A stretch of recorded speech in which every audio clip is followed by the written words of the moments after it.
Brasil ocupa o quinto lugar no ranking mundial de feminicídio, que é feito pela ONU.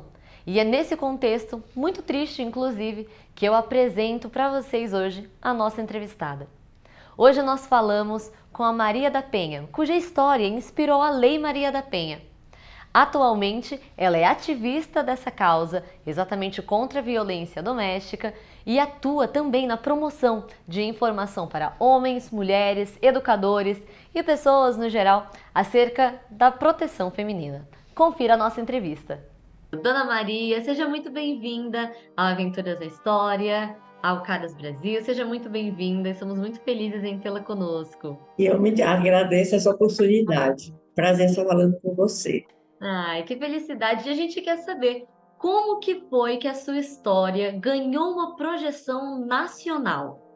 É, porque o meu processo demorou quase 20 anos para ser concluído. Então, quando a Secretaria de Segurança descobriu que eu não tinha sido vítima de um assalto, mas de uma simulação de assalto, né? E o responsável foi, na época, meu marido. Então, começou a questão, a minha grande luta por justiça, né? É, e essa luta, inicialmente, para acontecer o primeiro julgamento, ela demorou 8 anos. O crime foi em 1983 e em 1991 ele foi julgado, foi condenado por 6 votos a 1, como autor da tentativa de um homicídio e, na mesma hora, os advogados de defesa pediram anulação do julgamento. Então, nesse momento, eu me senti muito fragilizada, revoltada, fiquei de molho, como se diz, né, angustiada por aquele fato, e ainda tive a esperança de que aquela anulação não acontecesse.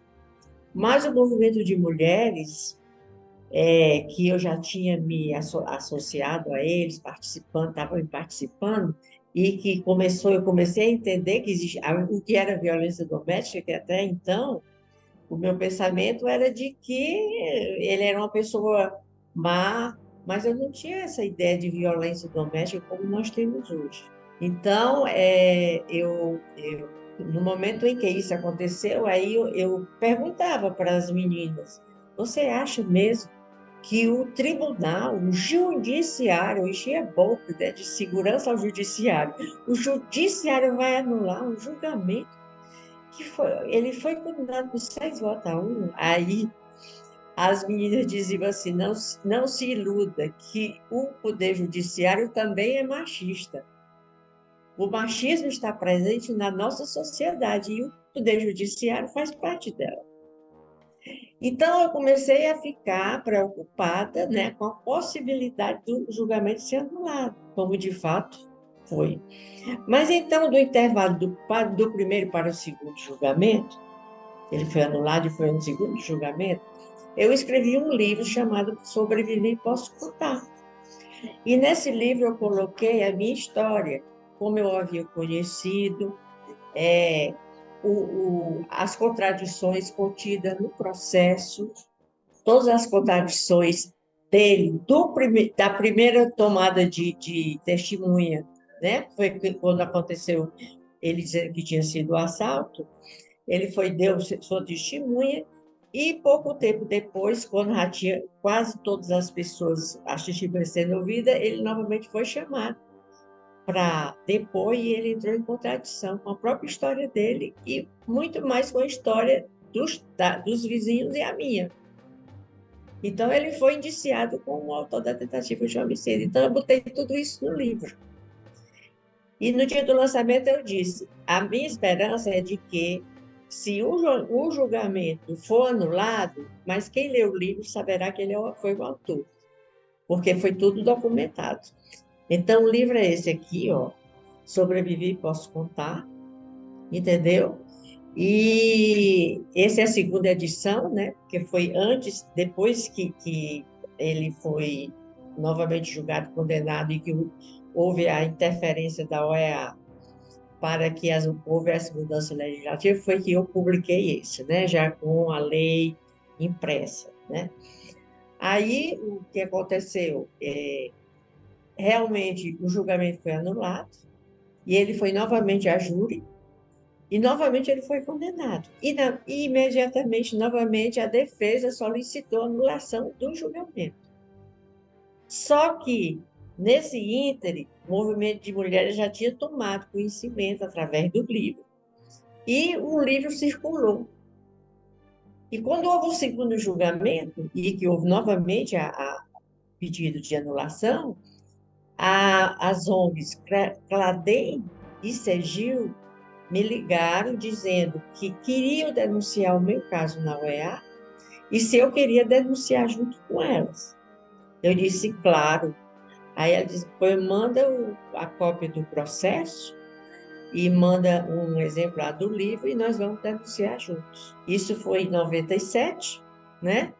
E durante alguns anos a OEA solicitou explicações do governo brasileiro sobre a grande morosidade que estava acontecendo e o Tribunal de Justiça do Ceará não respondeu. Então, no relatório final, eles fizeram um relatório final, que foi em 2001, não foi? Foi 2001, e nesse relatório ele solicita a conclusão do processo, a prisão do agressor e mudança legislativa no país para que os tratados internacionais que o Brasil já havia assinado e ratificado fossem considerados nessa nova legislação. Dona Maria, em 2008, cerca de 2 anos depois que a lei foi sancionada, o número de denúncias, né, de violência doméstica dobrou. E isso meio que é um espelho também para a gente ver como que a Lei Maria da Penha foi importante, né, no cenário, principalmente aqui brasileiro. A gente está falando aqui, obviamente, do Brasil, né? Então, como foi importante nesse cenário. Mas o que que a senhora vê hoje que ainda precisa ser feito para proteger as mulheres que denunciam os seus companheiros ou, né, homens em geral, aquele agressor? Existe sempre aquele discurso, né, de que alguns homens, infelizmente, eles às vezes são liberados muito cedo ou não cumprem uma pena adequada. O que que a senhora enxerga que seria ainda algumas coisas que ainda precisam ser ajustadas nesse tratamento pós-denúncia? Olha, eu acho que muita coisa precisa ser feita ainda. Por exemplo, mais celeridade da justiça, que ainda continua lenta, né? Mais compromisso com mais políticas públicas para a garantia da medida protetiva, entendeu? Porque a mulher se sente protegida, porque disse que ela está protegida. O juiz determinou que ela fosse protegida, mas daí uma semana essa mulher é assassinada. Então, que proteção é essa? Como é que ela tem a garantia da proteção? Então, precisa ter, sim, políticas públicas, como tipo a Guarda Municipal, a Patrulha Maria da Penha, que tem sendo replicado em muitos municípios. E quanto menor o município, melhor, né? Porque é mais fácil de abranger um grande número de mulheres com proteção e cuidar dessas mulheres, né? E a lei, ela tem trazido soluções que não foram ainda aplicadas, entendeu? Não houve essa multiplicidade de políticas públicas necessárias para garantir a vida da mulher, né? Para perceber quando o agressor não está cumprindo o distanciamento da vítima, entendeu? A educação não está sendo trabalhada nas escolas a partir do ensino fundamental, mas isso não quer dizer que não deve existir no ensino médio e também no ensino universitário. Porque à medida que o ensino vai aumentando a qualificação das pessoas, elas precisam ter mais outros conhecimentos, né? O ensino fundamental ensina já a criança a entender o que está se passando ali e de ter a confiança de falar para a professora que em casa ela sofre violência. Isso aí vai partir dessa confiança que o ensino fundamental vai dar para essas crianças. né? Então, eu acho que ainda falta muito envolvimento do poder público. Por exemplo, o Centro de Referência da Mulher é uma política pública que a gente costuma dizer que é o primeiro local onde a mulher deve ir, porque ela vai receber o atendimento psicossocial e jurídico, entendeu? Quer dizer, ela não sabe onde tem, então antes desse é o 180. Eu sou de região tal, eu quero, e é um centro de referência da mulher. Ela chega lá, onde é que ela vai encontrar esse centro de referência? Geralmente nas grandes cidades.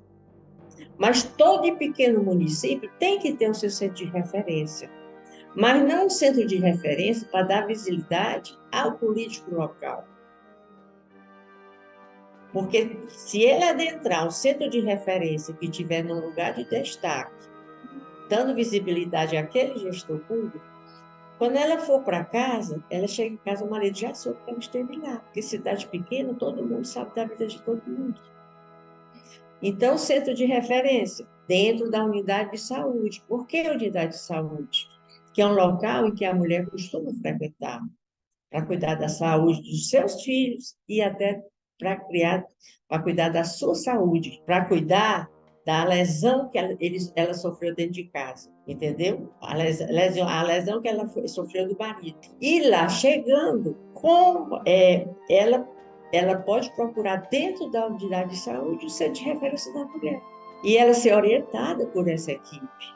E essa equipe, vendo a necessidade dessa mulher sair daquele relacionamento, pode encaminhar essa mulher para uma macro-região onde tiver a casa-abrigo, onde tiver a delegacia da mulher, e ela consiga sair daquele relacionamento.